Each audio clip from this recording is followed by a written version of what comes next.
Welcome back. In this lecture, we want to start discussion on basic principle behind chemical reaction. You know, by now we have looked at atom. We have looked at what will happen if two atoms join together to form molecule. We have looked at the case where many molecules combine together to form compound, and I'm saying that compound is what we can see. Molecule, we cannot see that one with our naked eye. So at molecular level, we cannot see anything with our naked eye. So in order to explore the world of molecule, we need device that will enable us to see them. So as a scientist, you must be familiar with all these devices that will enable you to see to molecular level, and some of those devices are microscope and many spectroscopic machines that we are still going to discuss later on when we are trying to discuss anything about dry lab techniques. I will teach you because it is not meant for you to understand, prepare for or why exam you tell me alone, but we are preparing for you for future as well, so that you'll be able to familiarize yourself with the tools that will enable your work to be easier when you get to your science field. So in this course today, before we dive into this concept, we want to discuss everything that we have discussed before in order to have a solid comprehension of our knowledge and to unify everything that we have taught so far behind in this lecture. You know, in our previous lecture, we discussed something about Louis structure. We discussed about element, and we dive into compound nomenclature, molecular nomenclature, how to name molecule. Then we look into individual elements and how to name them. That is where we realize that the oxidation state, that is the power that each element carry, is very important. And we know that from the point of view, every element in group 1, they will have +1 as the power, which is the oxidation state. And in most sense, this actually also means the valency, which is the combining power. When you hear the word valency, the actual interpretation is combining power, which is similar to, which is very synonymous to what we know as oxidation power, which is the power on every element, and which is also means the number of group that each particular element belongs to. But when we have two elements that combine and they behave as if they are one element, in fact they are called ions, that is polyatomic ions that have more than one atom in them. How do we calculate their oxidation state? Although we can calculate their oxidation state, but we have not got to that particular section. That is the reason why we have not got to that particular section. That's the reason why you won't be able to do anything about calculation of oxidation number. But there is a particular thing that you can know, that you can use. That's the reason why Lewis diagram is very important, that can show you the power of any combined polyatomic ion, or like that. Maybe the cation or anion. So let's start. So in previous lecture, we discussed that we have ions, but there are some that you have seen, there are some that you have not seen, and we say that you must know their name individually. This will enable you to name them when they are combined. You can see this is fluoride, negative ion of fluorine, fluoride, chloride, bromide, iodide. You remember the IDE ending for the negative charge, okay? So we have this is sulfide, oxide, and this is peroxide, that is, you see, oxygen with what? 2 negative ion. So we have peroxide, we have superoxide. You can now see it's not different. They are both oxygen, but what makes the name difference is the power. We have hydroxide, oxygen and what? Hydrogen combine to form what? One negative charge. Cyanide, you will see that iodide is common. Cyanide. Why this one is what? Thiocyanate. This name is an exception. This particular anion is an exception in name of anion I've ever seen. Because if we are talking about 8, look at this one, cyanate. Anything that consists of oxygen is what we know as 8, but this one does not consist of oxygen. This is thiocyanate. you remember that we talk about the Latin name of individual element. Sulfur is what? Thio, and this is cyanide. So when that sulfur combine, it is like with any, and when this particular element, the combination of this element with this make this name to become 8. Are you getting me now? So that is thio, which is sulfur cyanide, make it to become thiocyanate. This is permanganate. This is permanganate. So what this one is chromate, this one is dichromate. I just want you to look at those radicals, are you getting me, and note their name. They are very important tools for you to actually name any compound. By the time you see any of this, you know that, whoa, this one is called this. Let us know that we put potassium here. If we put potassium here, potassium is +1. So if this one is 1 but -1, this one potassium is +1. I'm just saying that. Let me put potassium here. Let me put potassium here. If I put potassium here, okay, it will become what? Potassium permanganate. So, but let's assume that I don't put potassium there. What do I want to put? Let me put okay, give me an element that has +2 as their radical. Okay, let me put magnesium. Let me put magnesium. Let me put magnesium. Let me put magnesium. If I put magnesium, you see, I've put magnesium, but you know that oxidation state, oxidation number here, that is the combining power of magnesium is what? Is 2+. Is that not it? Why this one is what? 1 to 1 minus. You name the number before the sign, please. Name the number before the sign. This is 1 minus, so it is minus. 2 minus, but this one is what? 2+. This one is what? 1 minus. So if we want to change them, because they have to interact with that oxidation state, so this one will take the 2, this one will take the 1. So automatically, because of the fact that this one is polyatomic, we put them in what? In bracket and put the 2 here. Are you getting me now?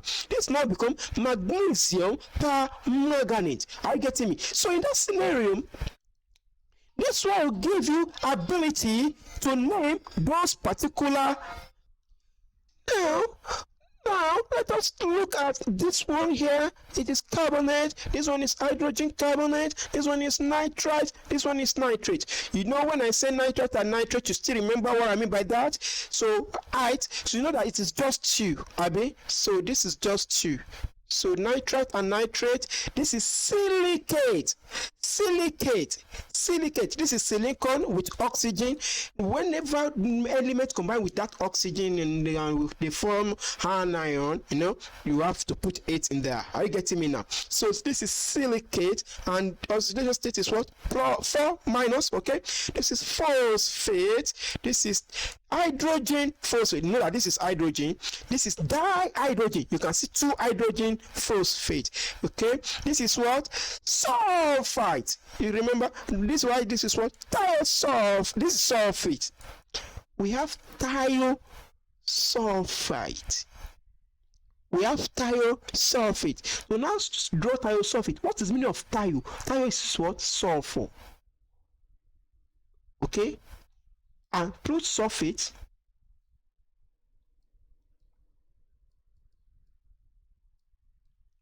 Okay,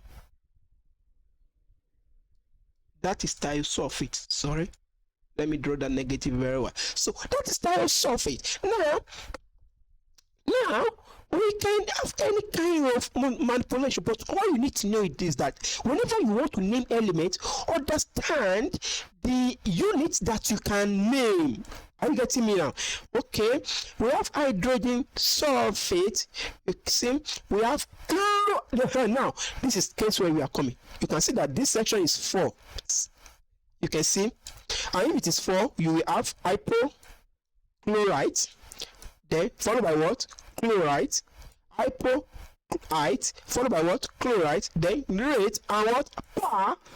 Per8. So perchlorate, hypochlorite. This is listen. Hypochlorite, chlorite, perchlorate. So if they want you to write potassium perchlorate, it is not the same thing as potassium chlorate, and the level of oxygen will be 111 in the differences. This is 1 oxygen, 2 oxygen, 3 oxygen, 4 oxygen. Why they retain the power of what? -1. But the question is that, well, can I use structure to determine this negative 2? But if you want to draw the Lewis structure, I believe you still remember the principle that we are using to draw the Lewis structure. These are the principles. Are you getting me? Now, but there is something I want to correct in this place. This about this third section here. I know that many students do not understand this particular section.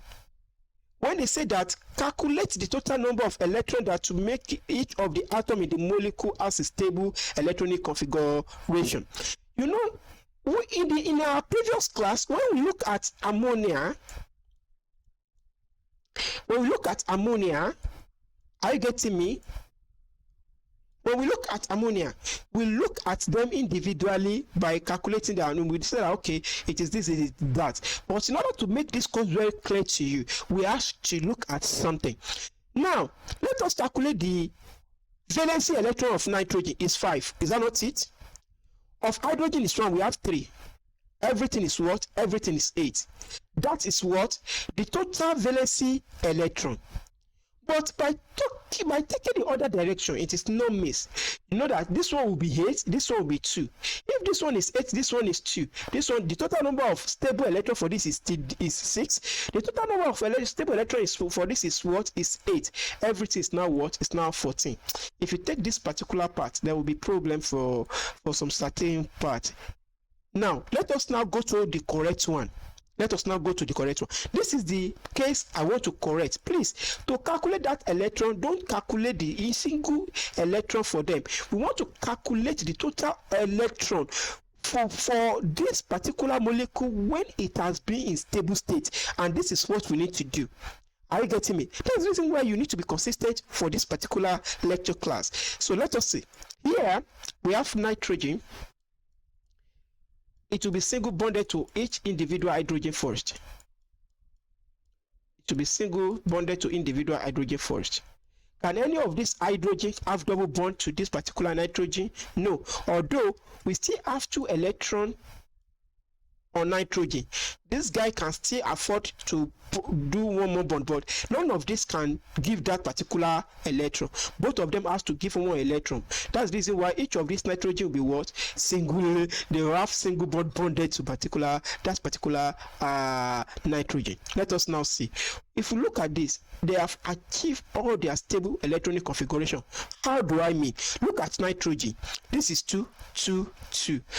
2 electrons in one bond. Are you getting me? Plus 2. How many total electrons surround nitrogen now? 8. What about this? Hydrogen is 2, hydrogen is 2, hydrogen is 2. So each of these elements is not having their stable electronic configuration. Now, this is where you will calculate the total number of electrons that is required for that stable electronic configuration. Let us now see. How many electrons is this? 2, 4, 6, 8. So total electron is equal to what? It's equal to 8 electrons. So the total electron for stable electronic configuration is what? Is 8. So now we will now take the differences between this one and this one. Take the differences between this one and this one. What is answer? Answer is equal to what? Is 0. The meaning is that there is no any charge on this particular molecule. This molecule is neutral. The purpose of this step is to determine the charge that will be on this particular molecule in overall. But you remember that one of the basic things that we see in Lewis structure is what? Bond order, formal charge, resonance, and steric number. The steric number, it is one that will now determine the structure. In this case, this is lone pair. It will push all this electron because its own repulsion is very great. So this one will now assume the structure of what? Triplanar pyramid. The pyramid will be above the what? The base triangular plane. That is about that. Now, in order for you to now see in extension to what we have discussed, I would like to use a particular molecule, but for this scenario, let us make the board clear so that we can have enough space to write. Let us look at carbonate. I believe you know that carbonate. It is what? C3. It is C3 2 what? 2 minus. C3 2 minus. How is it C3 2 minus? Let's start drawing Lewis diagram. Carbon will be the center. We are going to merge them with what? Oxygen 111. Oxygen 111.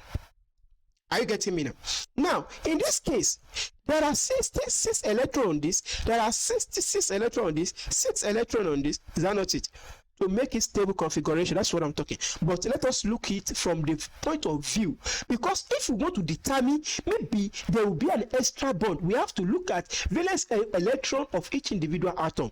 Look at this. The valence electron of the carbon is what? Is 4. Is that not it? It has used 1, 2, 3 to bond all around. It remains 1.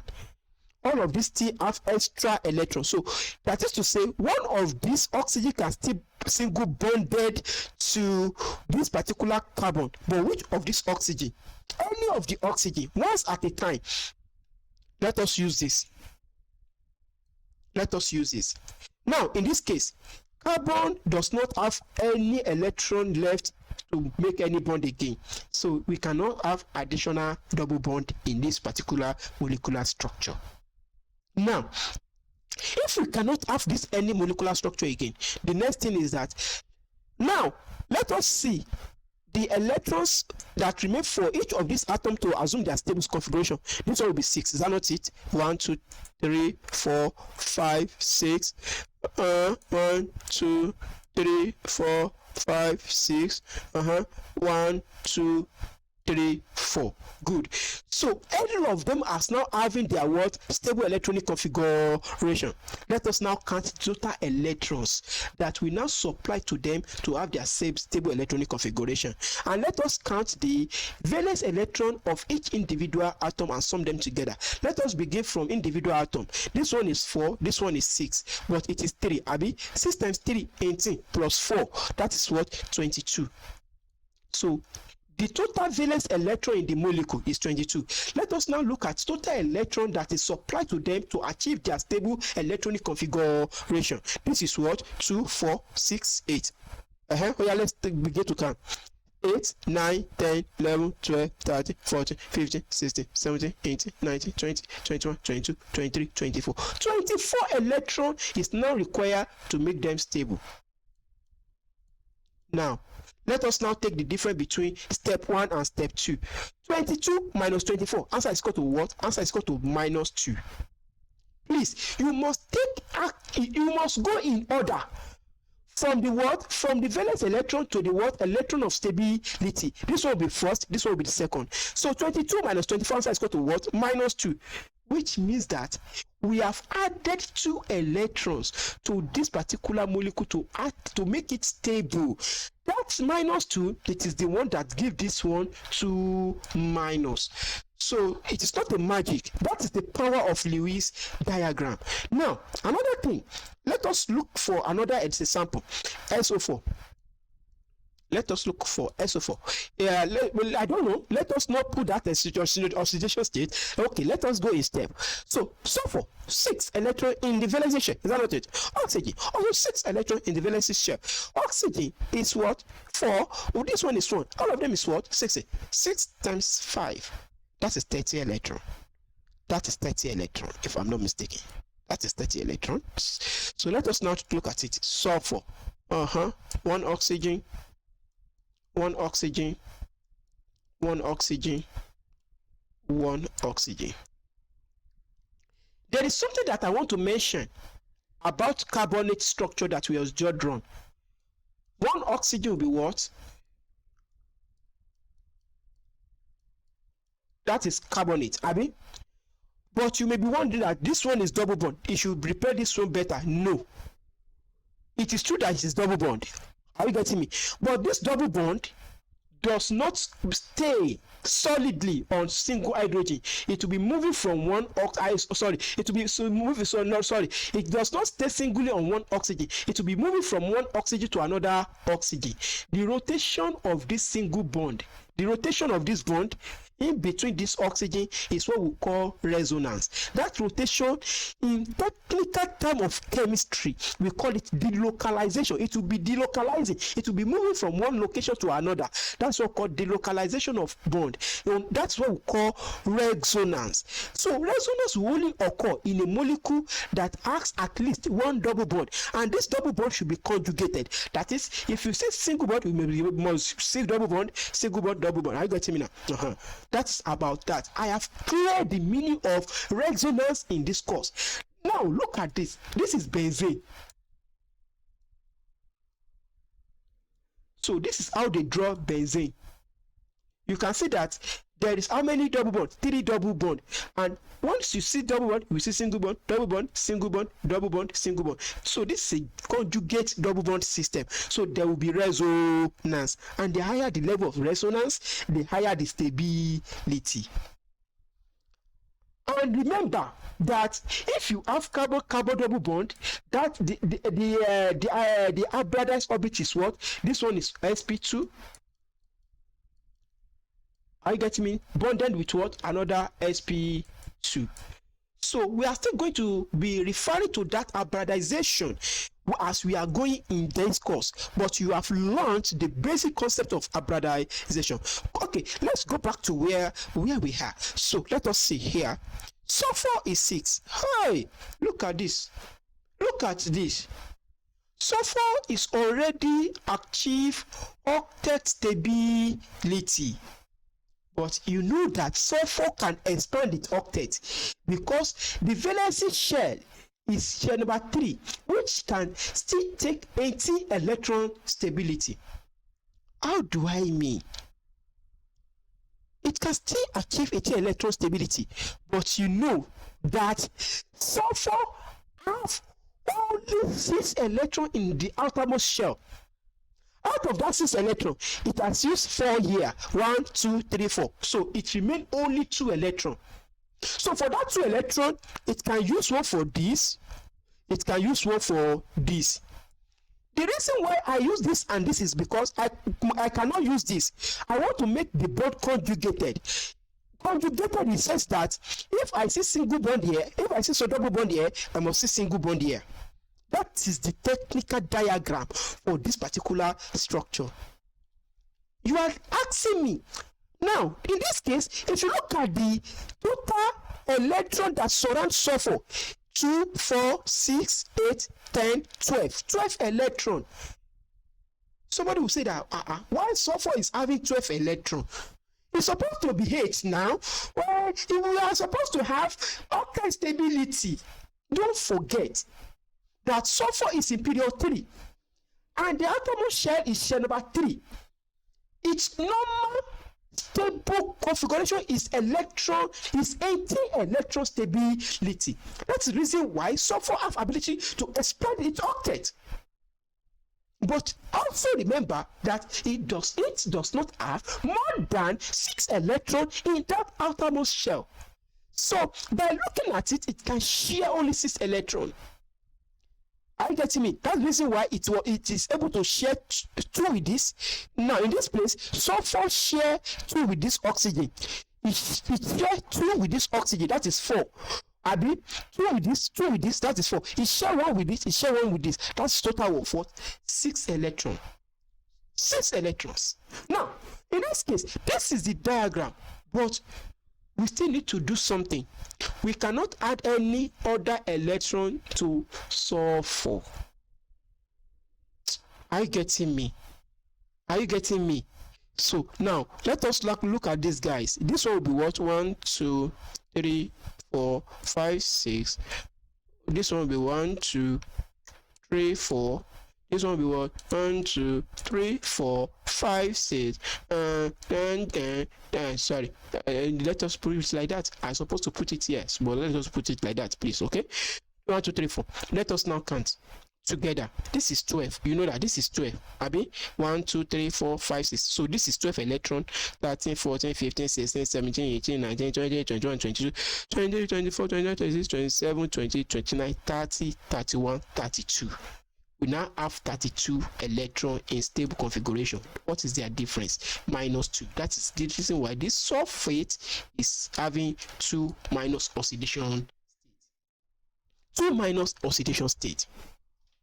Many students will do the mistake that, okay, zinc sulfur. Many students will do this mistake. They want to give this sulfur its 80 electron stable. Don't do that, please. The reason is because sulfur expands the octet.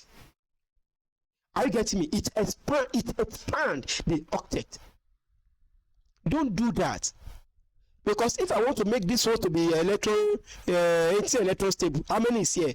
This is 12 already. I will still add extra 6 electrons, which is not normal. So if I add the extra 6 electrons, this is what called 38. This is become 38, and it will be -8. It is out of sense. Okay, if that element expand its octet, please don't make it up to that particular 18 electron. Whatever you have in that stable configuration is what you are going to maintain for the center atom. In this case, look at this structure. The electrons, because of the localization, the bond in this place, they are the same because of the localization. Don't look at it as if this one is a double, because what happened? This oxygen can migrate this to this. This oxygen can migrate to this. Now let me now draw it in order to show you how they draw the equivalent structure. One structure that will represent the overall resonance. Are you getting me now? So let us see. This is sulfur, oxygen, oxygen, oxygen, oxygen. You should note something, that I have drawn the structure in the tetrahedral form because it has 4 steric number and all of them is the same. 4 steric number and all of them is the same. There is no lone pair of electron, so it will assume tetrahedral structure. What happened now? To now account for the double bond that will move all around the oxygen, we are now going to put dash dash dash dash dash dash. Are you getting me? Dash dash dash dash dash dash. Overall dash dash dash dash dash dash. I don't, it is not something. You will put that dash. That is where they draw it, but you can confirm more by looking at the single structure that represent the resonance table for sulfate online. That is what we want to trash out. And by now, you have now seen. Now, let's begin today's course. Principle of chemical reaction. Why? How do we get to this place? We have come from atom to molecule, from molecule to compound. Then, what we need to be doing is to be reacting this compound together. One day you will find yourself in the lab mixing acid with base, and you will be seeing that you are getting some kind of mysterious things, mysterious behavior. So at this point, since we have not formed the compound, we want to see how the compound can be react together and what type of series of reaction that we can find. Some reaction will require light for them to take place. Some reaction will require hot water. Some reaction will require cold water. That some reaction will require high temperature, low temperature. Some reaction may require mechanical shaking, mechanical impacting. That is just mix them together and begin to shake the reaction medium. But whatever reaction that takes place, there is a particular law, that there are some laws that guide that particular chemical reaction. We call them laws of chemical reaction. In our previous classes, we have seen the existence of elements and their periodic properties. That is this. These elements are the building block of all compound. We know the way these elements combine is guided by law and principle which enable us to know the physical and chemical properties of the newly formed compound. Is that not it?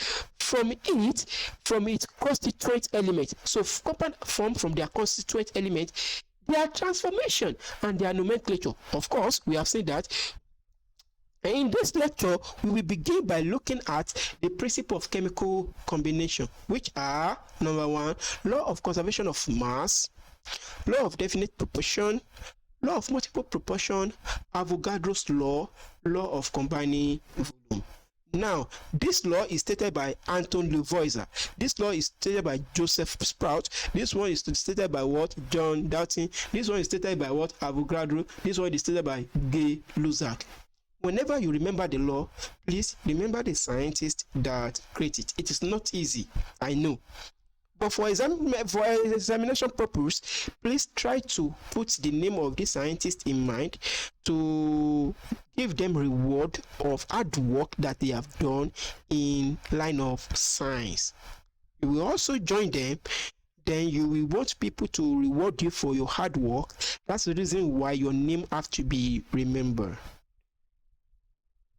Principle of chemical reaction. Number 1, law of conservation of mass. What do we mean by conserve? Conserve means it remains the same. It does not change. Whatever that happens, it will remain the same. Are you getting me? Now, what does the law say? The law states that matter can neither be created nor destroyed. The meaning is that no matter whatever things, you cannot destroy matter and you cannot create it. Let me make it clear. Only God, even Jesus Christ is not given that power. Only God can create something from nothing. It is the only person that this law does not apply to. Anything in this world that we have, we convert one thing into another. We cannot create them without anything. You convert cassava to gari, you convert gari to heba.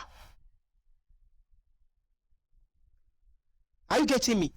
But what do you use to make cassava? You use one cassava tree to make another cassava.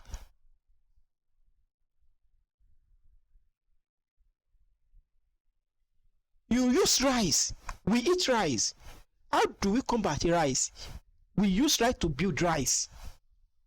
But the question is, the first rice, where does it come from? Who planted the first rice? That is to say, there must be a force that begin all this creation. That's the reason why, if there is any scientist that is telling you that there is no God, the name God means geometry of divinity. It is the name that is attributed to something that we don't see, that we don't only feel it impact. We feel the impact of its handwork. We don't see it, we can't touch it. Maybe by one miracle or not, or some we can see, be able to see it, but we don't see it. But we just know that that thing is existing and performing some things and doing it to some work. Maybe we are seeing God, maybe we don't even know that we are seeing it. Maybe it's appearing to us in form of light that we are seeing. Maybe it's the light. And by means of some energy transformation, it will be able to transform itself from one form to another. When we get to physics, I will show you some miracles of light. Light, it is a fundamental principle of everything in the universe. Water, heat, health, light is the fundamental. That is the reason why in your Bible, the first thing he said is what? Let there be light. Maybe he himself is light.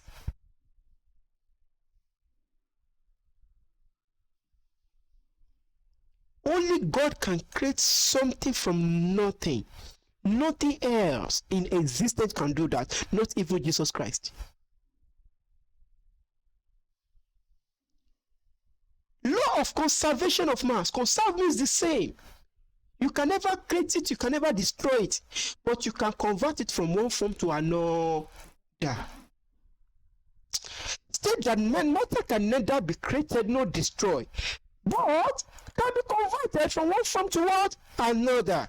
That's the reason why you convert magnesium oxide into magnesium and oxygen. You convert iron oxide, you combine iron and oxygen to form iron oxide.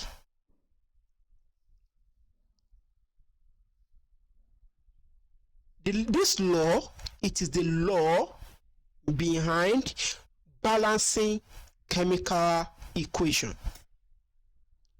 This lecture is going to be lengthy a little bit, and you must follow me because I want to trash out everything one by one. So, in this case, we are trying to look at the etymology of atom. A means not, plus what? Tomos. Tomos means cut. Atom, it cannot be cut. That's the meaning of atom. It cannot be cut. That's where they start the word anatomy. Cut out. Ana means out. Tomy means cut out. Anatomy. I want to study anatomy. What you want to study? You want to study how to cut something out. Now, because this law, it is the one that tells us that if you have two mercury in this place, this is Hg is mercury, automatically there is another 2 mercury from somewhere. If you have 2 mercury in this place and you have 1 mercury in this place, you have destroyed 1 mercury. You can never destroy that. This law states that if we have 5 oxygen in one place, we must have 5 oxygen in another place. The basic equation that we have here is called equation of chemical reaction. And this equation, it is the one that we use to represent what is going on in whatever we are mixing in the lab. And the basic principle is that reactant, something that is reacting, reactant, is that not it? Converted to what? Converted to products. That is the basic principle. Let us now discuss the principle of balancing chemical equation because of law of what? Conservation of mass. The law of conservation of mass, it is the one that brings the implementation of balancing chemical equation. Let us use this equation above. But there is a step in balancing chemical equation. But I am so sorry that if you don't understand how to solve simultaneous equation, you may not understand this concept. That's the reason why at this point in time, I want you to look at it very closely. I will try my best to make it understandable. Because simultaneous equation is not difficult to solve, and I will show you in this equation. Number 1, let us assume that this particular equation, you are not given anything about this. But you know that individual element has its own way of writing, as well as the molecule. They have their normal molecular formula, which is this that we are seeing: O2, iron, mercury, carbonate, all those molecules that we have shown ourselves, including their radicals, maybe anion or cation. That's the reason why you must know the appropriate molecular entity that we have shown you. If they want to ask you to balance chemical equation, they will give you an equation that is not balanced. Let us use mercury oxide. Are you getting me? Let us use mercury oxide. Mercury oxide, we will get there. Sorry. Okay, let me clear the board. I want to do it by hand so that you will see the process. Okay, let us see mercury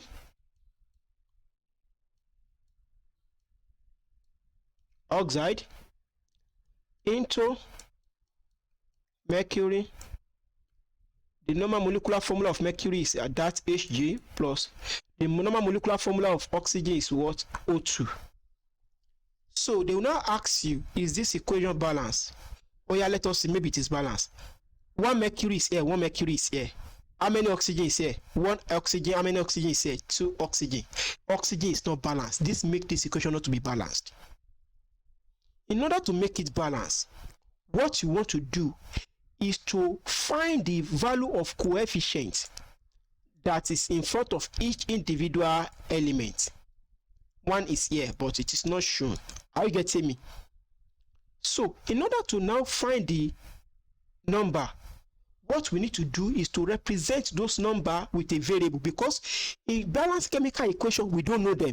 We will say that, okay, this one is A, this one is what? This one is B, while this one is what? This one is C. We just use a letter to represent those numbers.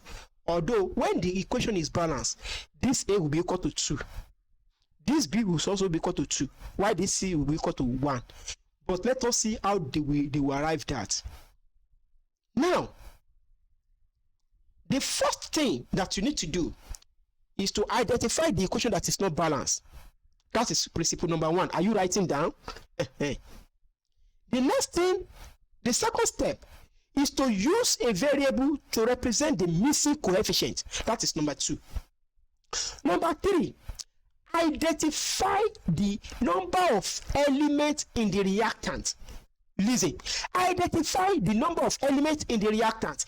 This is our reactant. How many elements is there? Mercury and oxygen. Now, split them. We have mercury,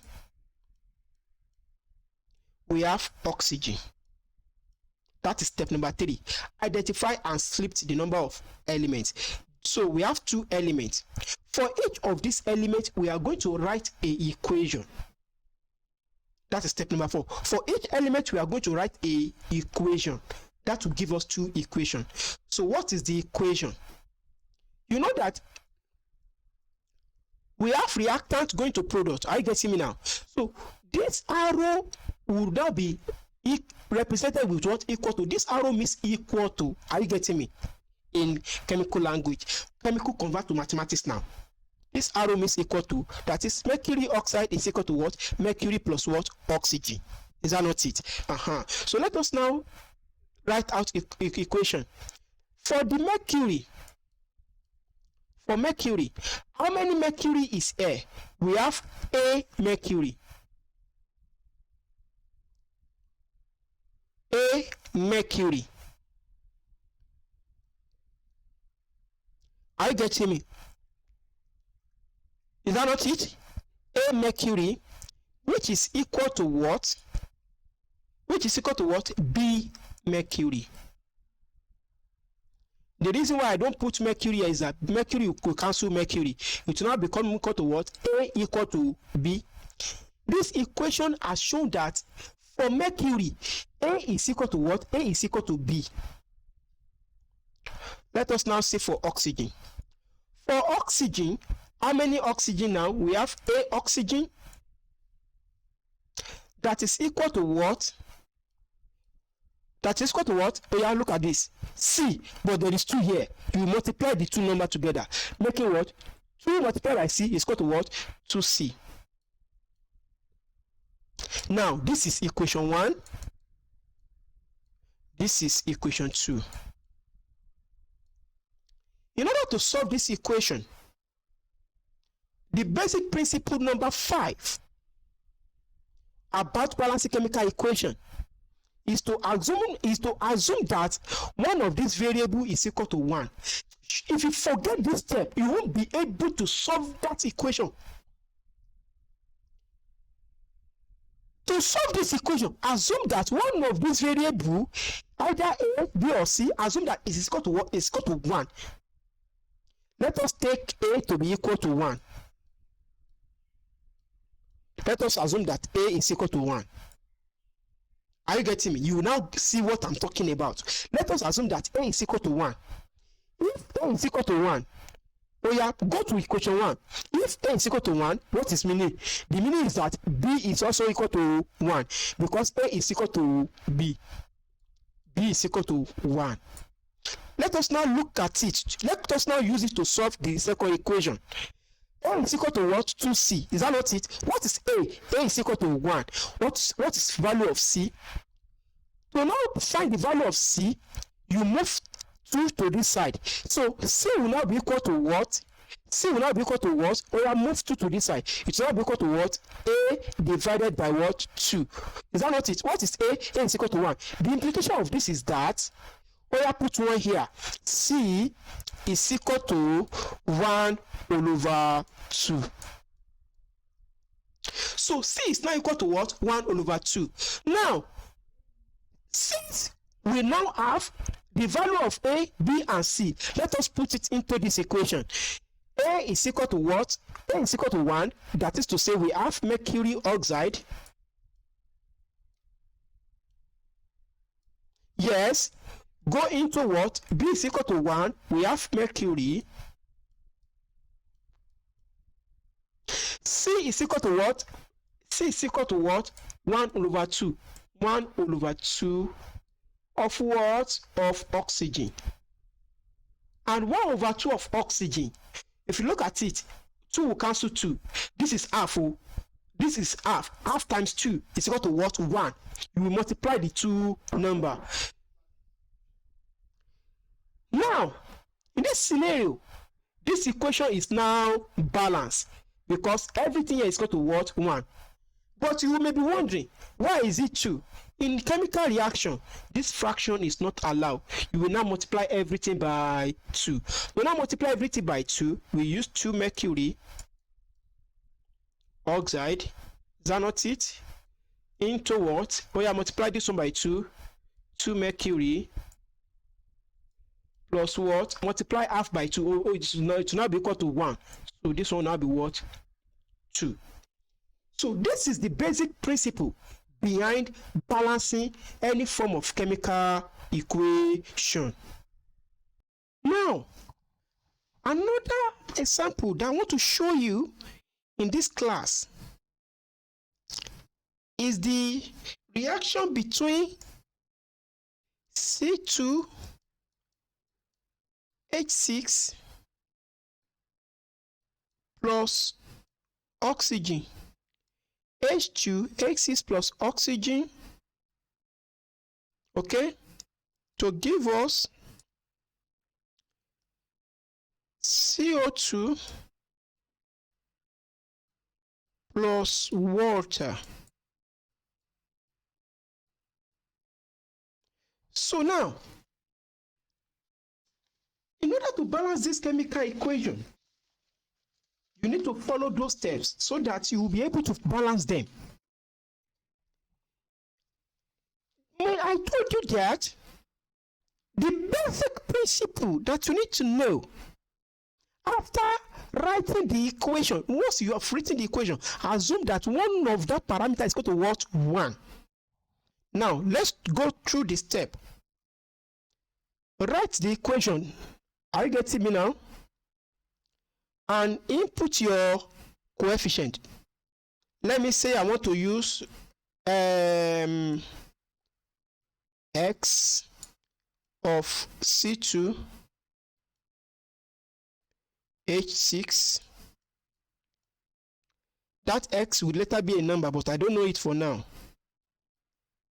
Let me say P. Let me say okay. Let me just say any letter. You can use any letter. Let me use P. Okay. Let me use P plus Q, oxygen, to give what? X, carbon dioxide, plus what? Y, water.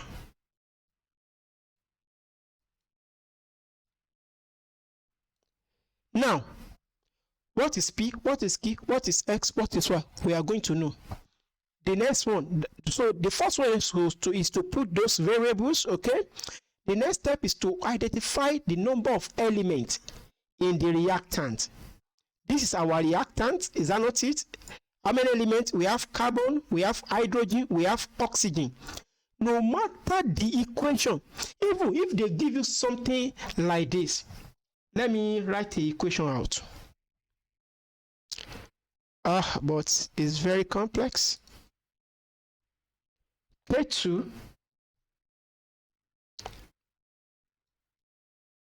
Cr2 O7. So this is what? Potassium chromate, okay? According to what we have learned in the past. Plus H2S dihydrogen sulfide or hydrogen sulfide. This is hydrogen sulfide, okay? Plus H2SO4.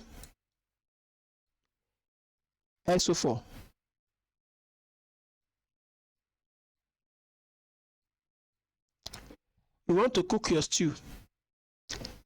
All pepper plus palm oil plus salt. You don't even stop at salt. You put Maggi. You don't even stop at Maggi. You put locust beans. You don't even stop like that. You put fish. You put meat. You put pomo. What can you put? So you are combining all of those things. So this equation is linked the same way, okay? So, and to give us the product is very, I won't write that product, okay? But what I want to tell you is this. You look at every element, a number of elements in the reactant, and the number of elements you identify, it is the number of equations that you are going to create. Look at it. Potassium, equation 1, chromium, equation 2, oxygen, equation 3, hydrogen, equation 4, sulfur, equation 5. So hydrogen is there, sulfur is there. So we have 5 distinct elements. So the equation that you are going to create to solve this problem is 5 equations. But if you want to play around something, let me write out the product, because without writing out the product, you won't be able to solve the equation. So the product is K2SO4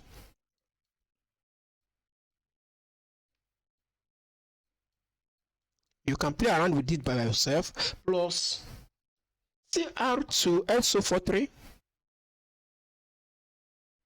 Cr2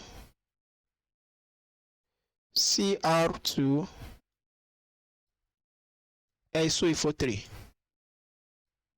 SO43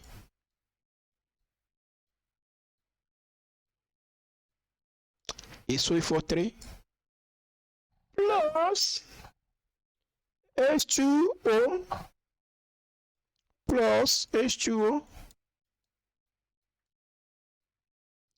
plus sulfur.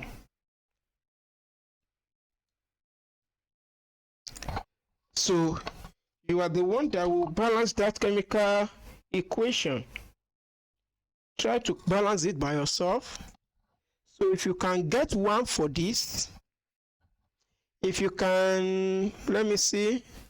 If you can get 1 for this, if you can get 1 for this, if you can get 1 for this, but it depends. I don't.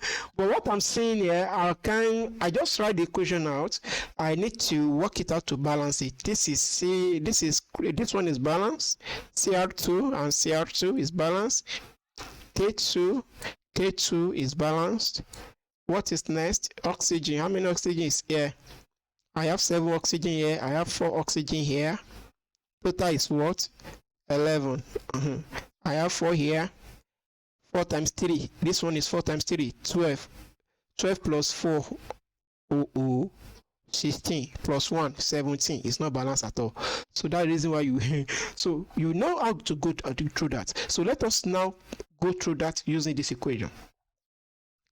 Identify the elements, the distinct elements and the reactant side. We have carbon, we have hydrogen, we have oxygen. We are going to create 3 elements. For the carbon, we have 2 multiplied by P is equal to what? 2P of carbon. Is that not it? So let us see how many carbon we are going to have here. Is equal to what? Is equal to X of carbon. So 2p of carbon is equal to what? S of carbon. You know, carbon will cancel carbon. Okay. 2p is equal to what? X. That is equation 1. Equation 2 is what? 6 multiplied by p. That is what? 6p of hydrogen. 6p of hydrogen, yes. Plus what? It will not be equal to what? Yes. It's not equal to what? 2y of hydrogen. What about oxygen? So if you look at this equation now, we can still reduce it to what? This one, 2 will cancel 2, abi. This one will be 3 to what? To 1. But just let us work out. We are going to get our answer, okay? Because this is the equation. So let us see. What is last? Oxygen. 2q of oxygen. 2q of oxygen is equal to what? It's equal to 1. How many oxygens here? Well, okay, we have 2x of oxygen. In 1 plus how many of oxygen? We have y of oxygen. So these are the equation. Don't forget the backbone of this solution. Assume that one variable is equal to what? 1. If I assume that p is equal to 1, automatically I have solved equation 1. If p is equal to 1, what is the meaning? If p is equal to 1, the meaning is that take p to be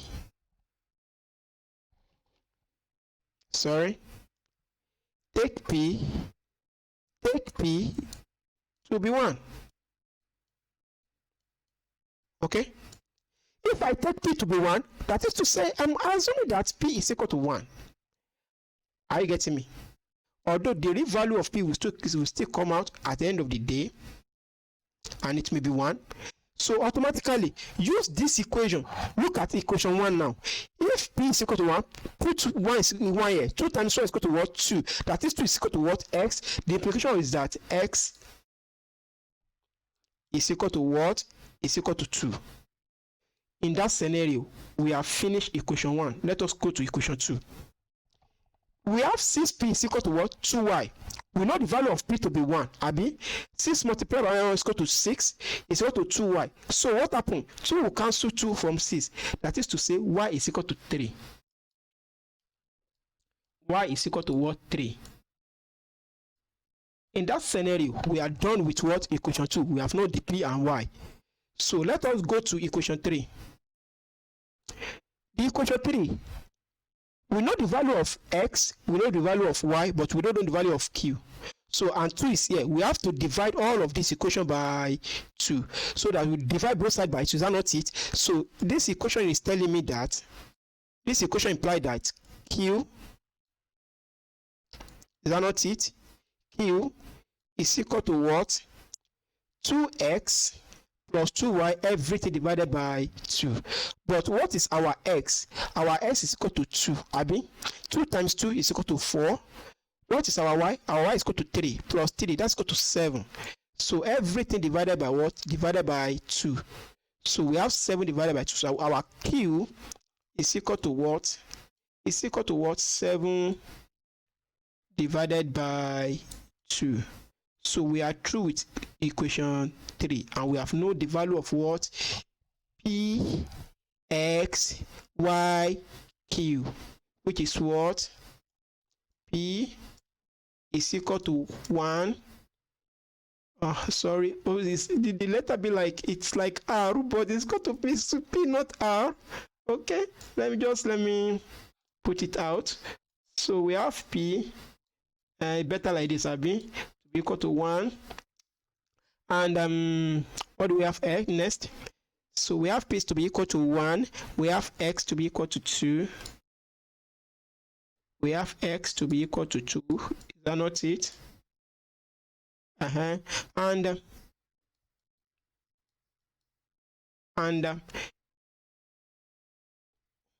we have y to be equals to 3.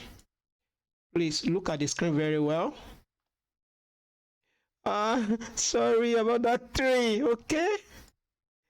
We have y to be equal to 3, and we have q to be equals to what? 7 divided by 2. Okay, let us do that. 7 divided by 2. Equation is speaking China. What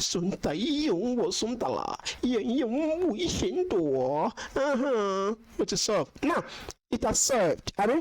Now, the next thing is to complete this equation.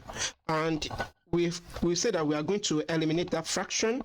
And we know how to do that. So, let us erase this place so that we can rewrite our equation, okay? Let us erase this place so that we can rewrite our equation. And it's very important. It's very important. Oh, it's very important. Okay. We are here. Okay, now, here we are. Here we are. Okay, let us put our value here. P is equal to 1, right? So we have C2. We have H6 plus Q is equal to what? 7 over 2. 7 over 2. Okay. Of what? Oxygen. To give us what? What is our X? Our X is equal to 2. So we have 2 of CO2. What is our Y? Our Y is equal to 3. We have 3 H2O. So eliminate the fraction by multiply everything by 2. So we now having 2 C2 HJ6. Is that not it? Plus 2 cancel 2. 7 division.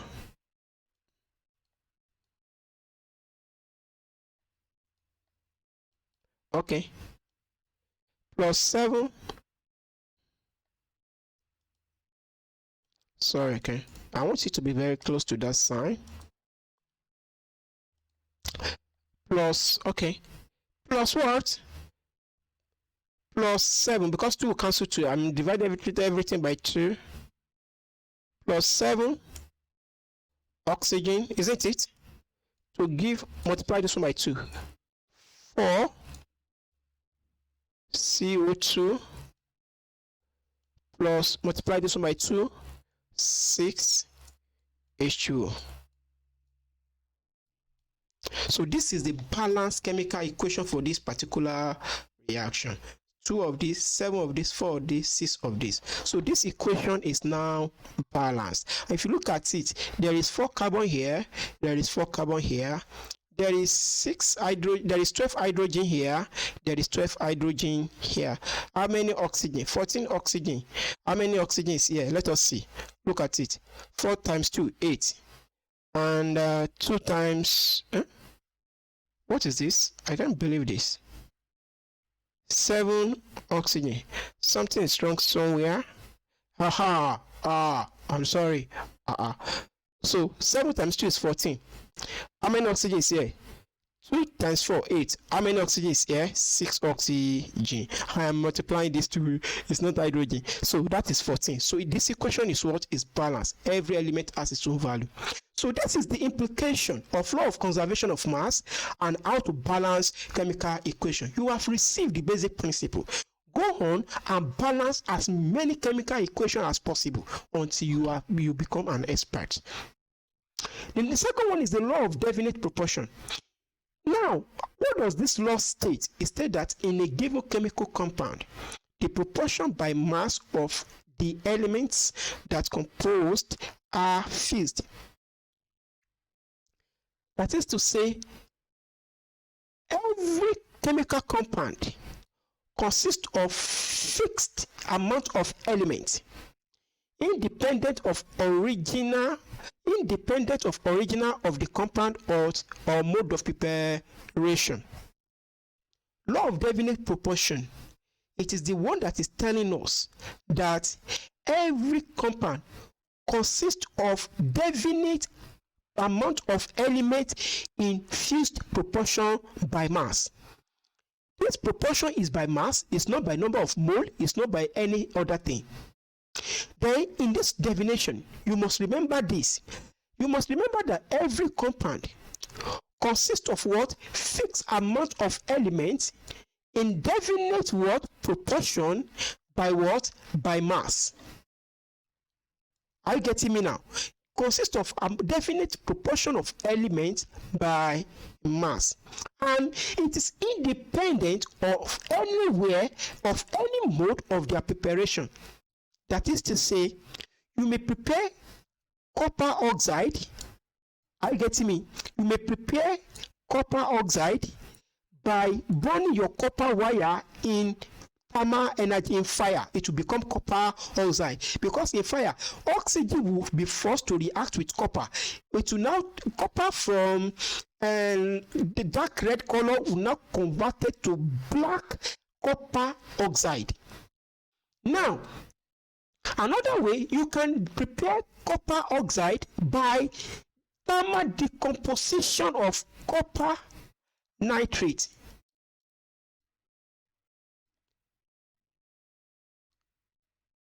Copper nitrate.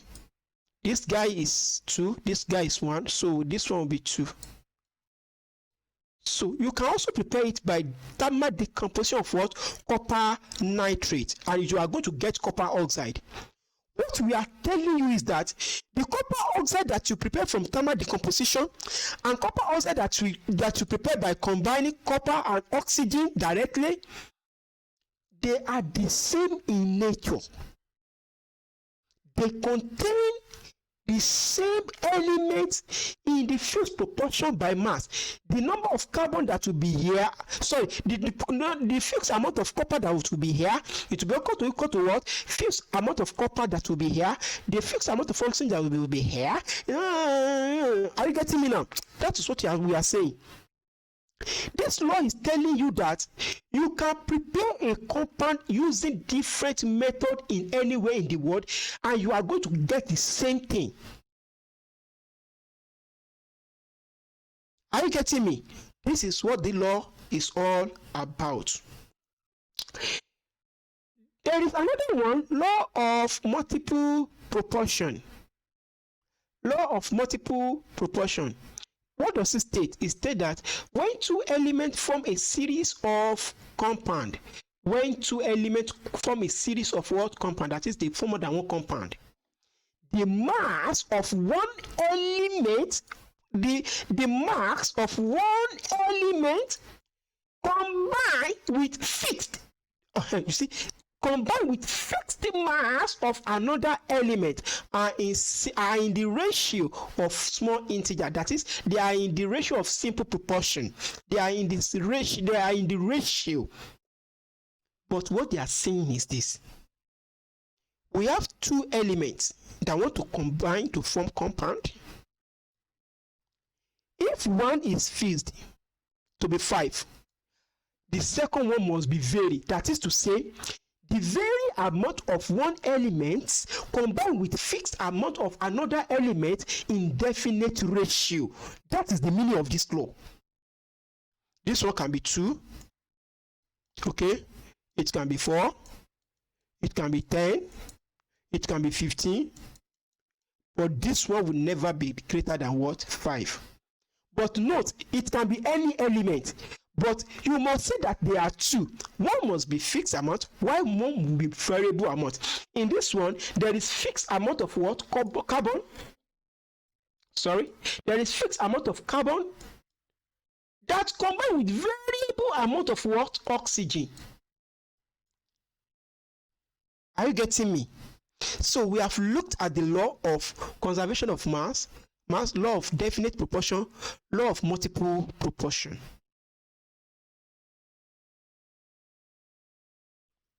So the law of multiple proportion, it is the one that is enable us to look into this particular experiment here. And I want you to focus very well. The purpose of this experiment is to show that chlorine and oxygen form 4 different binary compounds. Do you remember? Hypochlorite, chlorite, perchlorate. they form four different binary compound. A binary compound being means two. That is two elements combined to form the compound. Analysis given what? Below. That is, this is the analysis. Let us now look at the analysis. Are you getting me now? This is the compound. Compound A, compound B, compound C, compound D. That is, this one will be different chlorate oxide. Are you getting me? Why? This is their mass. So from their mass, we are able to determine their ratio. Are you getting me? So this is what? This is, you are seeing the value. A, what is the A? Show that the law of multiple proportion holds for this compound.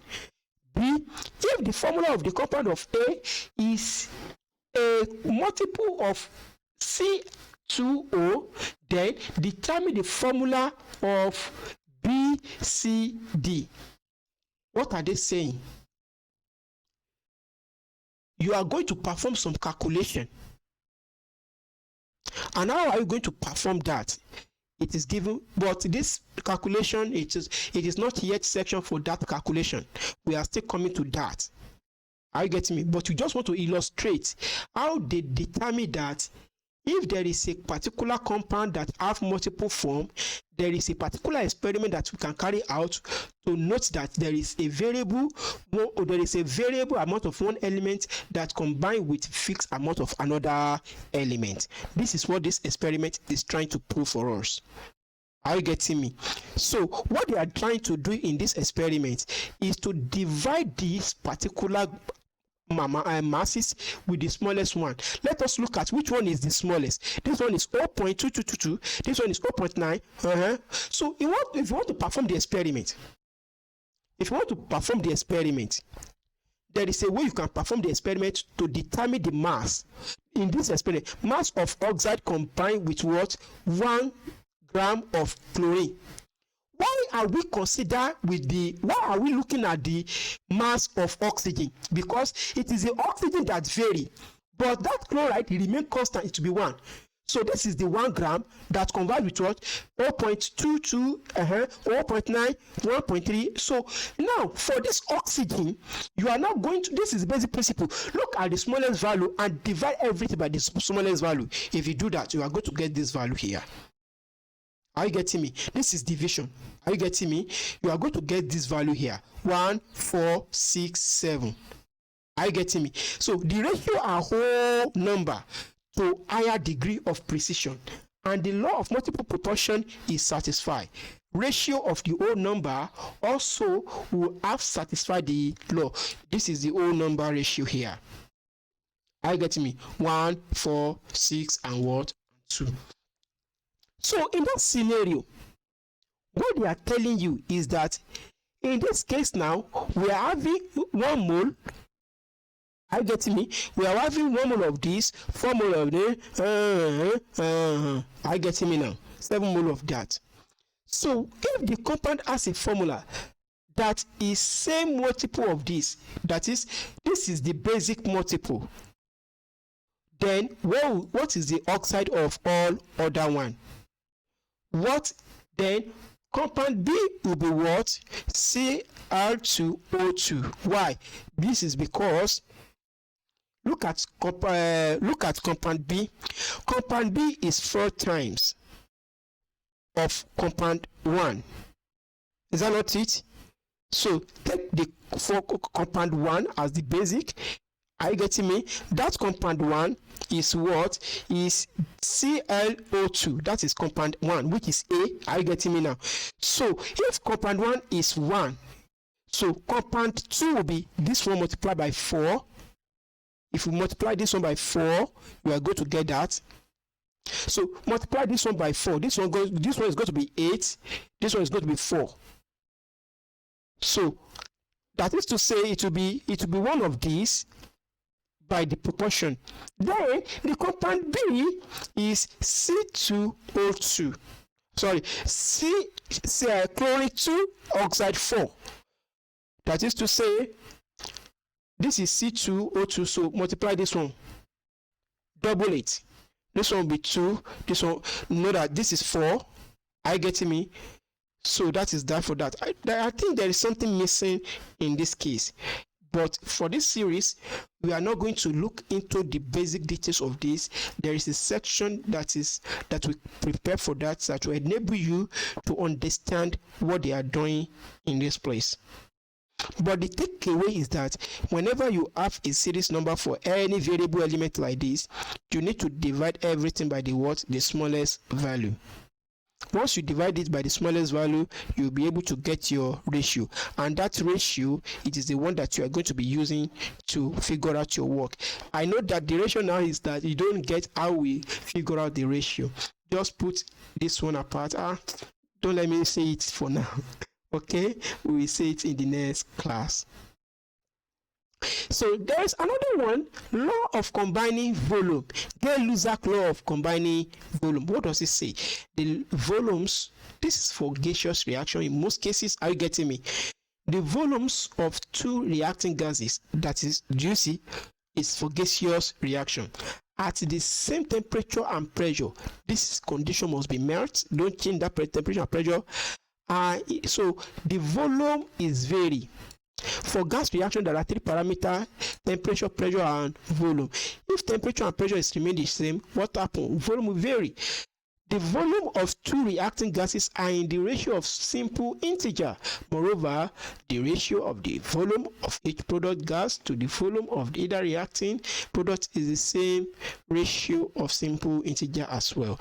That is to say, when gas they react, they do so in volume, which are in simple ratio to one another. That is to say, the ratio will be simple. That it will be later the whole number value. This is 2 to 1 to 2. This is 1 to 1 to 2. This is 3 to 1 to 2. How this ratio are calculated, we are going to look at it when we get to the basic backbone of stoichiometry. We will break down everything, and we will let you to know that the basic backbone of that stoichiometry is mole concept, in which you are going to get to know when we get to stoichiometry. So Avogadro Law.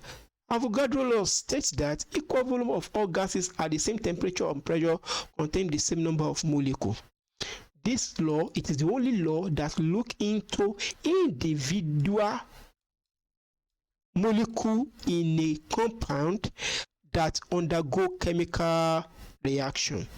It said that equal volume of all gases at the same temperature and pressure contain the same number of particles or molecule.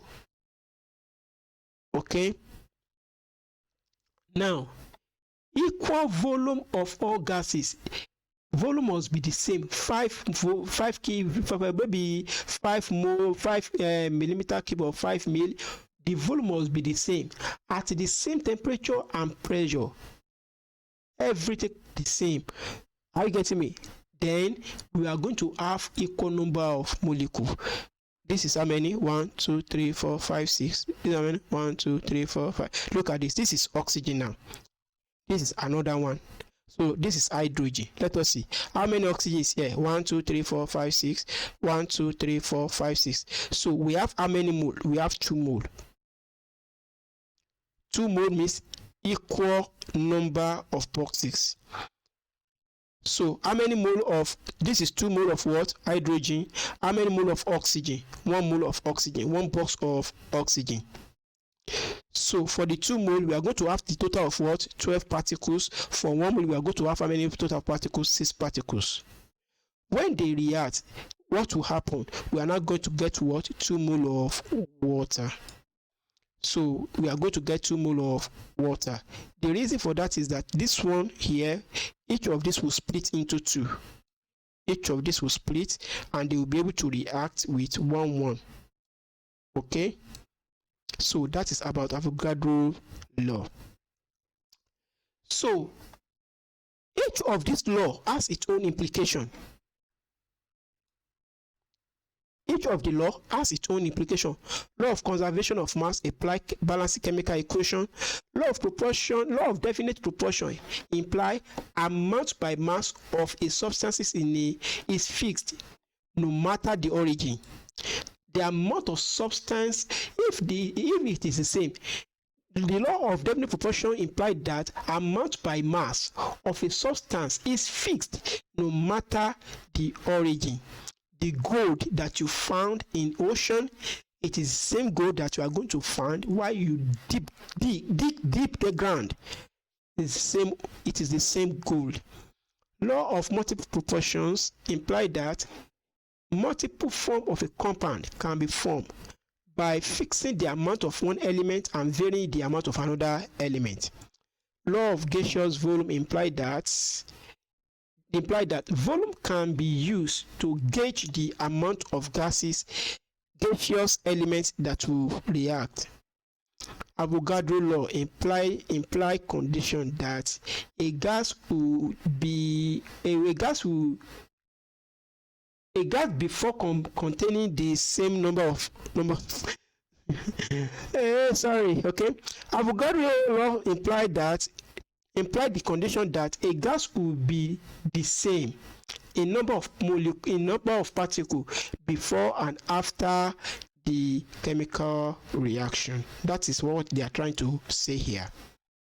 So this diagram, I want us to use it to remind ourselves some hierarchy that we have looked at in chemistry before. So we are dealing with matter. It is uniform throughout.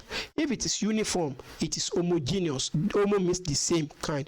But if it is not uniform, it is called heterogeneous, two different parts. If it is homogeneous, can it be separated by physical process? If it can be separated by physical process, it is a mixture. But if it cannot be separated, it is substance. So you can now get the definition of substance right. Substance is it is a homogeneous matter that cannot be separated by physical techniques. Substance is homogeneous matter. Substance is homogeneous matter that cannot be separated by what? Physical process. But let us look at substance. If it can be decomposed into simpler substances, it is called what? Compound. But if it cannot be decomposed, it is called element. But look at this heterogeneous compound, it does not have any form of any other. So this is the end of this class. Thank you for listening. Do your exercise and make sure that you get the best out of it. Thank you for listening. A, B,